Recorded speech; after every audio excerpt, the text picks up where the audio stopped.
Pak Yas Subiakto bahwa secara hukum telah terbukti di mana Monas Mahoni atau Mahoni yang ada di Monas telah dijual oleh Anies Baswedan, sementara Indosat telah dijual oleh Ibu Megawati Soekarno Putri. Namun demikian, kenapa yang diadili kok Pak Joko Widodo?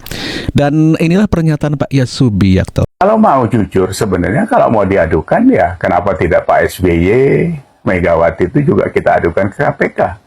Karena mereka juga tidak baik-baik amat selama menjabat jadi presiden, apalagi Megawati. Kan kita tahu, Indosat dijual, Blok Tangguh di luar, dijual, mengeluarkan surat keterangan lunas WLBI, tanker dan sebagainya. Itu sebenarnya kan kalau justru itu yang wajar kalau mau diaudit. Dibuktikan bahwasanya di sana tidak terjadi apa-apa.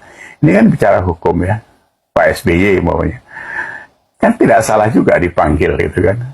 Kalau memang mau fair gitu, jangan cuma Jokowi aja yang kalian fokus gitu.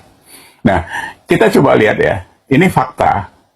Kalau kalian bicara soal hutang dan sebagainya, Pak Jokowi itu kan dianggap presiden yang paling berhutang paling banyak. Waktu Gus Dur turun, Indonesia tuh meninggalkan hutang 38 miliar dolar. Begitu diganti Megawati 3 tahun, utangnya naik hampir 100% menjadi 75 miliar dolar. Begitu SBY 2 periode, hutangnya naik lagi 120% menjadi 168 dolar, 168 miliar dolar. Nah, Pak Jokowi turun, itu utangnya dari 168 naik ke 200 miliar dolar. Naiknya cuma 11%. Nah, kalau kita bandingin pembangunannya, kan Megawati yang paling jublok. Di zaman dia 3 tahun aja lepas Indosat, Blok Tangguh, segala macam yang tadi saya sebut itu. Pak SBY apa yang dibangun? Gitu. Kalau Jokowi, satu saja, udah selalu kita bicarakan bahwa tol saja ya. Di zaman Pak Jokowi, 10 tahun dia membangun rata-rata 235 km jalan tol. Zaman SBY cuma 35 km per tahun, sama-sama 10 tahun. Apalagi zaman Soeharto cuma 18 atau 19 km per tahun. Jadi kalau dibilang achievement-nya, pencapaiannya itu dibandingin SBY, Jokowi dari satu sisi aja jalan tol sudah 600% di atas SBY. Di atas Soeharto itu udah 1200%. Itu saja, belum lagi yang lain-lain. Dan Jokowi lah presiden yang 10 kali datang ke Papua. Jokowi lah yang membangun bendungan di NTT. Dan banyak lagi, ada Freeport, ada segala macam, sudah berpuluh kali kita bahas.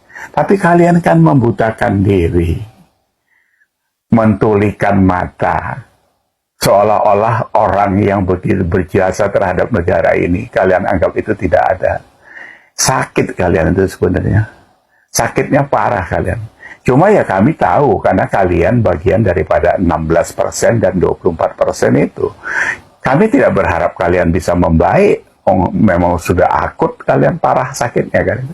Cuma ini menguatkan kami bahwa kami pendukung Jokowi Prabowo inilah yang berdiri di tempat yang tidak salah gitu. Ya kan, kami orang yang tahu berterima kasih terhadap pemimpin dan negara ini gitu. Ya, jadi kami makin kuat hati bersikukuh di sini karena kami benar gitu. Kalian silakan aja teriak-teriak situ, nggak ada masalah. Cuma itu menjadi contoh yang tidak baik. Kalian kan punya anak cucu.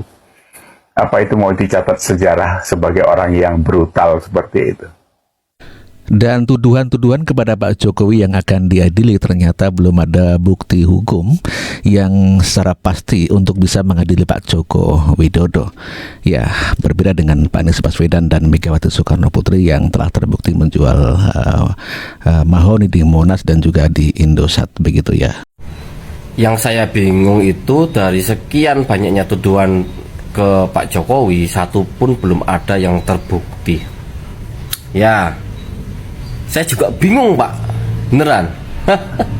Nggak tahu ya, karena selama itu ya, selama dituduh pun sama anak-anak Abah yang dulu-dulu, anak-anak Rizik ya, lalu yang tidak suka dengan Jokowi saat ini, tuduhan itu banyak sekali, nggak ada yang terbukti. Kita kalau mau relay nanti kita ngomongin ke ranah hukumnya, bahkan memanggil seorang Jokowi ya yang dituduh korupsi yang nggak pernah ya, ada pemeriksaan kepada Bapak Jokowi, ya nggak pernah. Orang baik dituduh, ya mungkin baik untuk kita ya, benar, tapi belum tentu baik untuk orang-orang pembenci Jokowi. Mau sebaik apapun Jokowi melakukan, mau sebaik apapun Jokowi berbuat, itu di mata mereka itu cuman adanya kebencian. Ya, itulah kasihannya orang yang asupan otaknya itu kurang mendapatkan asupan yang baik. Ya, seperti itu Pak. Kita sepakat Pak, kita juga bingung. Saya bingung, banyak orang juga bingung. Tapi ya faktanya gitu, lebih bingung lagi. Pembenci Jokowi ini rata-rata ya, mohon maaf, nggak ada otak. Soal penyelenggaraan Formula E, lepas dari Anda sudah menjelaskan tadi, sekarang mencari persoalan lain, yakni penebangan pohon di Monas. 190 pohon hilang gara-gara keinginan Anda untuk menyelenggarakan Formula E di Monas. Orang bilang naif sekali kalau seorang Anies Baswedan tidak tahu bahwa itu cagar budaya. 190 pohon kenapa Anda tebang? Itu dua hal yang berbeda terjadi di waktu yang hampir bersamaan. Satu adalah uji coba aspal di kawasan salah satu ruas jalan di Monas. Uji coba aspal waktu itu bersamaan dengan proses renovasi Monas yang gak ada hubungannya, hanya dikerjakan di minggu-minggu yang bersamaan. Jadi kalau orang lewat kelihatan ini satu lagi masangin. Ya, tapi pada intinya ini harus dijawab gitu, pohon-pohon ini kemana gitu. Tapi di luar itu pejabat gubernur DKI yang baru Heru Budi Hartono ini sudah berkomitmen dengan Erick Thohir untuk bekerja memperbaiki Monas yang sudah diacak-acak sama Anies. Jadi kesimpulannya Anies yang ngerusak, Heru yang memperbaiki. Ya karena Monas itu katanya mau dikembalikan lebih hijau lagi, lebih hijau dari sebelumnya. Makanya kemudian Heru itu bekerja sama dengan Menteri BUMN Erick Thohir untuk bersama-sama untuk melakukan penghijauan. Dan Erick juga sudah menyampaikan bahwa kalau kita mau melakukan revitalisasi penghijauan itu jangan tanggung-tanggung. Ini kan untuk Indonesia, ini kan untuk Jakarta sebagai wajah terdepan dari Nanti itu Ibu yang ditebang yang mana? Pohon kami yang di kalau bahasanya 191 itu ditebang gitu Mbak. Kalau kita bilangnya ditebang. Nah, itu yang ditebang berapa, yang dipindah berapa? Yang ditebang ada berapa? Kalau dipindah, Ibu sama akarnya loh dicabut. Ya. Apa yang Ibu kerjakan? Ya. Enggak, yang Ibu kerjakan apa? Kembali. Loh, yang Ibu kerjakan apa? Ibu cabut sampai akar.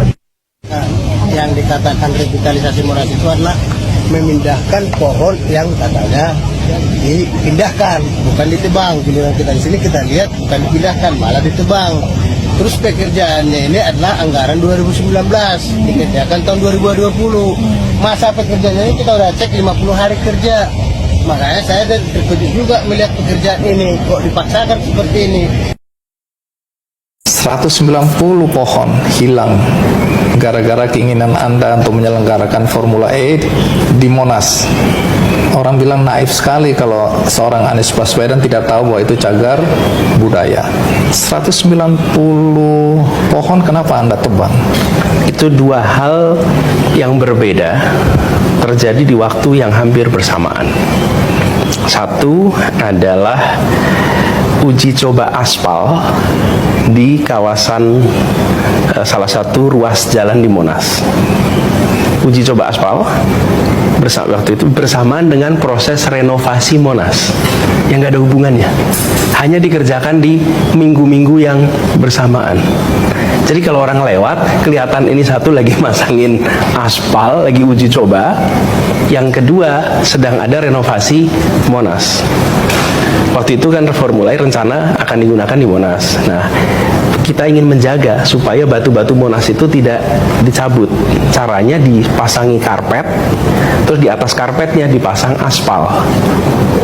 Yang itu dilakukan juga di Paris, di sekitar Menara Eiffel, itu batu-batunya tidak diubah, dipasang karpet di bawahnya, semacam karpet ya, terus pasang aspal. Itu lagi uji coba, yang tidak ada hubungannya dengan renovasi, hanya dikerjakan di minggu-minggu yang sama. Nah, lalu renovasi Monas ini adalah hasil sayembara dan sayembara ini merujuk kepada Kepres nomor 25 tahun 95 tentang rancangan Monas yang seharusnya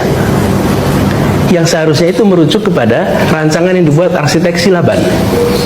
Dalam rancangan arsitek Silaban itu, Monas itu ada Tugu Monas di tengah, lalu ada 4 jalan yang diagonal dan 1 di sisi selatan yang kosong. Rancangan aslinya begitu. Dan itu ada di Kepres nomor 25. Jadi peran arsitek perancang renovasi ini mengembalikan kepada desain awal, di mana di sisi selatan itu memang kosong, dan itulah yang dipakai untuk upacara, untuk acara-acara memang di situ menghadap ke arah Monas. Karena tempat itu puluhan tahun tidak pernah digunakan, ditanamin pohon-pohon itu semua. Yang kemudian terjadilah ada 190 pohon, karena selama bertahun-tahun tempat itu nggak pernah desain itu nggak pernah dilaksanakan. Jadi yang kami lakukan adalah memindahkan pohon itu ke tempat yang seharusnya. Ada proses penebangan di sisi barat yang sekarang menjadi tempat parkir. Itu seharusnya pohon semua. Justru di tengah itulah yang sisi selatan itu yang kosong. Itu rancangan yang ada di Kepres nomor 25 tahun 95 dan merujuk kepada rancangan arsitek Silaban.